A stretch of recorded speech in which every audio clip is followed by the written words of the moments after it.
Alright, so this is Immersive Multimedia and Pedagogy.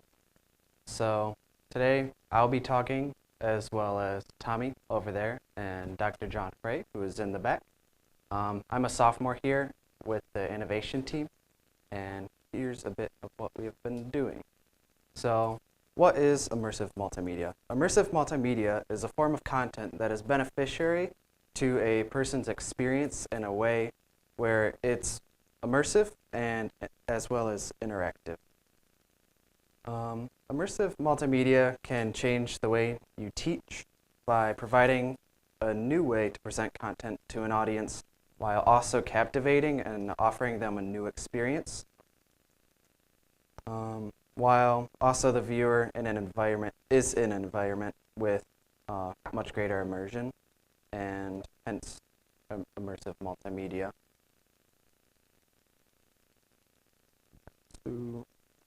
Immersive multimedia was originally developed to immerse users within games. This technology has recently transitioned out of the gaming industry into fields such as education, business, and healthcare. We believe that with greater collaboration, we can use this immersive multimedia to further benefit existing pedagogy. Immersive multimedia is content that allows them or participants to engage in a new type of learning that places them within the environment rather than just being able to look at it. It's like they're actually there, and whether it be from computer simulations or actually from the real world. So there's a lot of different technology that goes into this and different ways we can go about using it. So devices such as the Oculus Rift and HTC's Vive, who is also being worked on by Valve, they exist, but they're pretty pricey for most scenarios, and often you're not going to be able to have a whole ton of people use all of those at once.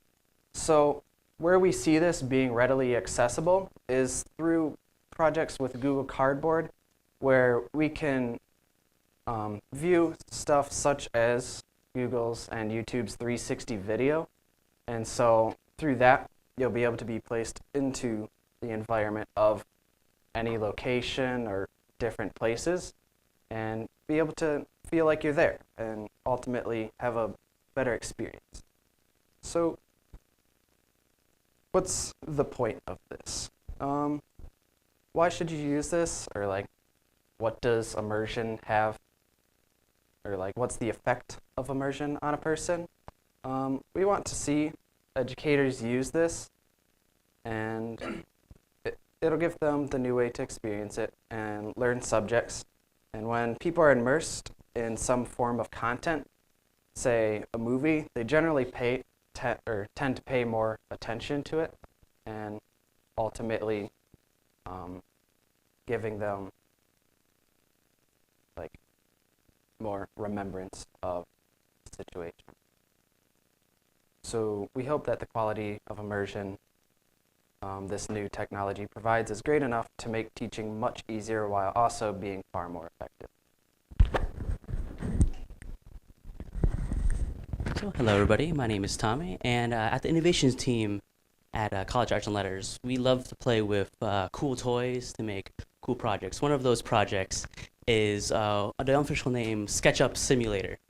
So what our goal with the project was to come up with some interesting way to either immerse students within an environment or create an environment for not just students but anybody else to experience that they wouldn't otherwise be able to do so, maybe due to financial restrictions or time, something like that.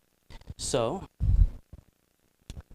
what we did was we had a cool toy, which I actually have here if any of you want to play with later, called the Oculus Rift, which is a virtual reality device. And what we wanted to do was create a relatively simple process, simple, being relative, of creating an environment, modeling it in a free software called SketchUp. And that can be very basic, from what we made there to even more immersive, complex environments like the Louvre or the Parthenon. And then from there, we created a simple copy and paste code in our free program called Vizard. So after they copy and paste, change the file name, they'll be to export it into something that's explorable by firsthand by students or people. And that's what you see that gentleman there doing. So the benefit of this is, for instance, let's say that you have a museum curator who wanted to come up with a way to immerse visitors into the exhibit in a more deeper experience. So instead of having them just look through a video, right, or just go there and hearing sound, let's put the user into the actual space. If it was, let's say, history, like going back in time into Harlem or back in time into the colonies, they could rebuild that colony and give users the chance to explore it themselves, like if they're actually there. So now they're being educated as if they have been there firsthand, instead of just reading about it, watching videos, or looking at pictures. So yeah, so that was a brief overview of our project at the Aviation team. And if you're interested in playing with Oculus later, I have it here. It's all set up. Just come by, and I'll put you into a very, very simple, bad experience. But it's immersive. Bad in the good way. Very good way. And here is Dr. John Frey. Yeah, so I'm really happy about what Eric and Tommy have been working on, because I think there's a kind of fun moment of convergence, because these are some of the things I've been thinking about in terms of my classes. Right, so every summer I teach a study abroad in Greece, and for 4 weeks the students who go with me at these archaeological sites, we actually get to be on site and have these sort of embodied, immersive physical experiences. And even in museums, you know, throughout Greece, we can go and kind of interact with the artifacts in a way that you necessarily can't do in a classroom. And then I come back in the spring and the fall, and I teach an 8:30 a.m. 101 art history class in a nice warm dark room and with a single screen, and I stand here and go on for an hour and a half. And the contrast couldn't be more stark between the ways in which students learn and retain information on site, holding artifacts, interacting with objects and things like that, and then the kind of, you know, disconnect there between that and the way that we're typically used to, the way we traditionally present that art historical information in the classroom.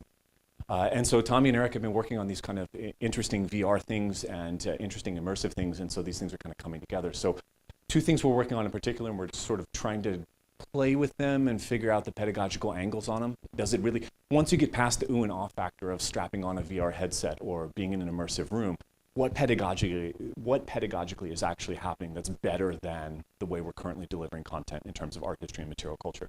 So what we're working on is the Broad Museum has adopted a wonderfully open policy about their artifacts. You can go and photograph artifacts with the registrar and the director's permission and things like that, and post them anywhere with an open Creative Commons license. So that's absolutely wonderful. So I've been using Agisoft PhotoScan to create 3D models, dumping them on Sketchfab, and we can see here I'm working with Sean Davis here over at the space right downstairs, right here at the printing lab, to produce one-to-one models of artifacts in the museum, to see if students interacting with 3D printed models of things sort of increases their educational retention, increases the experience of working with these things. Because unfortunately, you can't hold if everyone held a 5,000-year-old Cycladic figure, there wouldn't be much left to play with after a couple of semesters. The other way I'm working with Eric and Tommy, so there it is up on Sketchfab. You can go see it and play with it yourself. But the other way we're playing is to use a facility that I didn't even know about until a couple of months ago over at the Kresge Art Center. In the sculpture annex, they have a classroom that's already rigged up with 4 LCD projectors. And so we're trying to figure out a way to drive all 4 LCD projectors to produce something of a more immersive experience. So projecting Google Street Views, panoramas, spherical views, those kind of things. And then trying to figure out a way that we can leverage Google Cardboard and things like that for students to be able to learn the material again at home. So the material is presented to them in this immersive way, but then all of it, instead of the old traditional way of showing lecture slides and then delivering it all as a PDF, where students can download it onto the classroom learning system or something like that. In this way, they would have an immersive experience like this, and then through VR headsets or through content delivered in YouTube 360 videos and things like that, they'd have the ability to sort of represent or review that material at home on their own. So That's the idea. We have a couple of experiments planned for the next couple of weeks where we're going to be using surveys to generate a lot of student feedback to figure out pedagogically how this relates to the ways that we currently deliver content.